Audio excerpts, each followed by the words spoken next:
Нема пречки за одржување на референдумот на 30 септември. Уставниот суд со 7 гласови за и 2 против ја отфрли иницијативата со која се бараше стопирање на референдумските активности.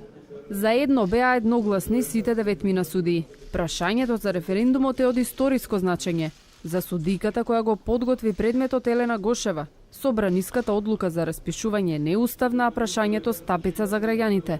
Побара од колегите да се изгласа времена мерка за да се запрат сите активности околу референдумот.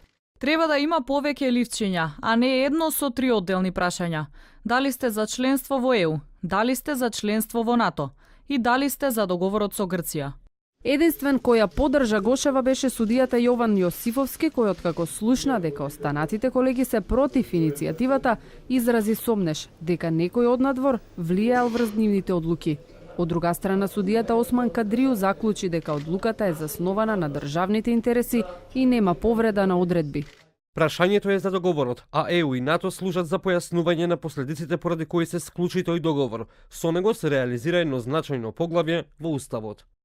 Слични ставови, а против иницијативата со Кадрију образложија и судиите Костадиновски, Ајдари, Маркудова, Мурати, Стојановски и председателот Никола Ивановски. Иницијаторите кои присуствуваа на седницата во овие говори препознаа политичко влијание. Ова е срамен ден за владењето на правото во Република Македонија. Денес се погреба на правната држава преку политичка, а не правна одлука на судиите.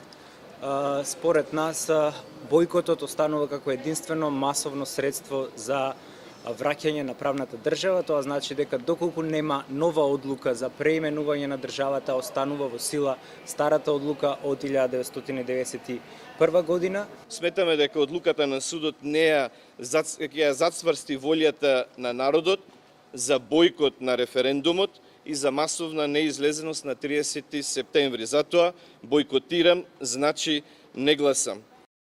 Владата не ја искоментира одлуката. Референдумската кампања продолжува со интензивно темпо, а за прашањето кое го оценија како историско, уставните суди Јосифовски и Ивановски го спуштија нивото на комуникација со лични препирки. Јосифовски побара од председателот да не биде слика и да ги опоменува судиите кога пробуваат да ги навредат колегите, а Ивановски му одговори дека бил и ќе остане господин.